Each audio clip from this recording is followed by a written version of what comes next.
Hello everyone, welcome back to Stefan's Webs. I just wanted to show you a few things that everybody keeps confusing, so I wanted to clarify this stuff out for you. So basically what everyone's confused right here is what actually is total users, active users, new users, returning sessions, and views. I didn't add the views, let me add that real quick. So what is the difference between all these metrics right there? So for the total users and active new users returning and everything that have like users inside their metric, it's basically unique count where the users come to your store, site or anything. So basically when they come from multiple devices, mobile, desktop and everything, they will have one unique single ID that Google assigns to them. So if they come also from mobile or from like other device, desktop or something else, they will still be count as a one person, one user. So basically now if I switch like to mobile or something, I will be still counted as a one user right here, and that will be it.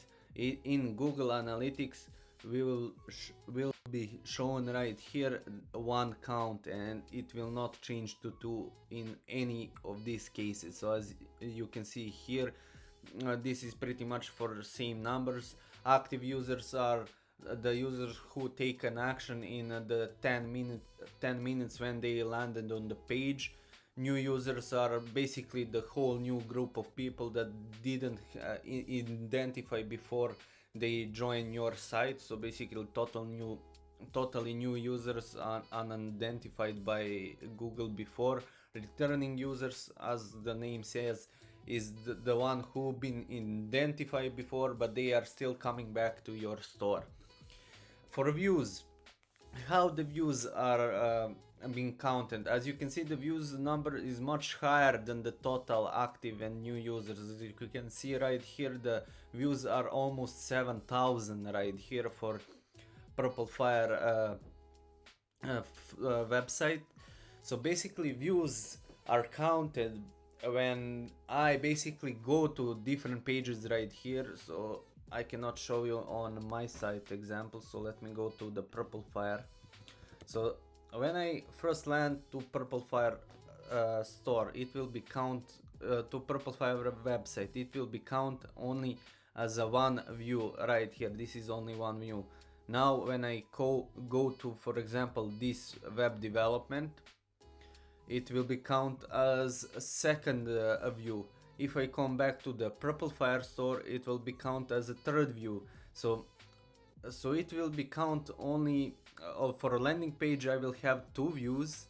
For the web development I will only have one. Now if I go back to the web development, this will be also count as a second view, and if I come back to the Purple Fire IO to the landing page, it will be now third view. So basically the views are depending on how many pages you visited, like how many times you visit the home page, how many times you visit the other pages, and even if I refresh this page, it will be still count as a view because I refresh it, and yeah, it's totally new loading, so it will be now 4 views right here. That's why you will always see this big number right here for the views. I think this is much clearer now, but let me know in the comments if this is still not like clarified, but I think it's easy to see like I explained. So let's move forward with the sessions and how the session works. So sessions are basically when the user landed in your website and they do interactions, so basically clicking on the buttons or clicking on different stuff on the page. So that is count as a one session. By default, Google Analytics 4 will count that session in the gap time between 30 minutes. So basically if I do this for 30 minutes, like interaction in the home page, it will be only count as a one session. But for example, now I just don't do any interaction with this page. I just move forward, like I move here and do something else. And after 30 minutes, if I go back to the purplefire.io site and again start interaction, like clicking button or something on the page, just clicking or do some interaction, that will be count as a second session. So basically it will be count as two sessions right here, but it's still only one user. So it's pretty similar to views, but if the time needs to be like 30 minutes, so sessions are based on 30-minute interaction on your store. If I go, firstly I landed like as a new user in your store, I will be count as one. I do some interaction, I leave your store, I forgot about your store, I did something else, and I come back to your store after 30 minutes, now I'll be counted as a second session. So I think this is a much clearer now. This can be like modified in Google Analytics for the session, so you can extend the session duration for the customer, so it will be count only as a one session after also 24 hours or 2 hours. I forgot what was the limit right here, but you can configure that by I think going to the data streams or something like that. Let me just remind myself so I can show you how you can configure your session so it will not expire after 30 minutes, so it will be still like relevant after 30 minutes, so it will be only count as one. So but most important metric right here is to watch is the total users or a users metric at all, because they are only showing one unique user that are come to your store from Facebook, Instagram, I don't know, through different mobile devices or desktop devices, so it will be only count as one. So let me see to the data streams. Now we will need to go, I think, configure tag settings, something like that. I forgot how to set up this, but let's see like how we can modify this. So for some reason it's frozen, so let me pause the recording and go back when my browser unfreeze. Okay, now it's open. So show more, and let me see if we have something right here. Users configure your here adjust session timeout. I think that's it.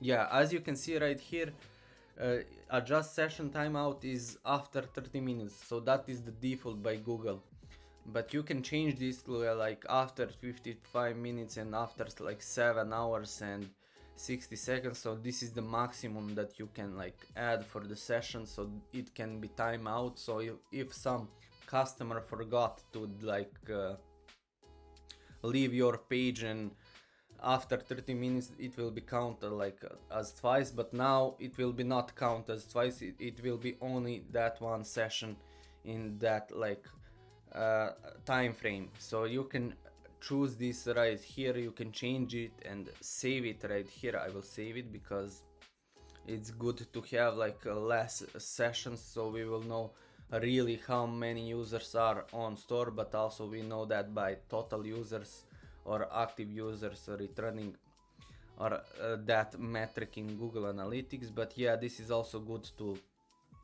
do this. And also one more thing, so basically you do that by going to data streams, clicking on your store, clicking on your website, Google tag, configure tag settings, and going to the show more. Okay, now it's not loading again. I don't know what is going on. Okay, it's load, show more, adjust, and click adjust session. So now it's loading, adjust session timeout, and just change this to 7 hours 55 minutes and 60 seconds, so it will be only count as one session. Also what you need to do right here is go to data retention and put this to 14 months and this also to 14 months and save it, so you can have more data stored in your Google Analytics, and to have the data like a year from now to have to play with and to compare your data. If you don't set up this correctly, you will need to use Looker Studio, because there you can see the data before 14 months when this data will be expired. So please set this also to data retention 14 months and user data 14 months, and for events data 40 months, so it will expire after like 1 year and 2 months.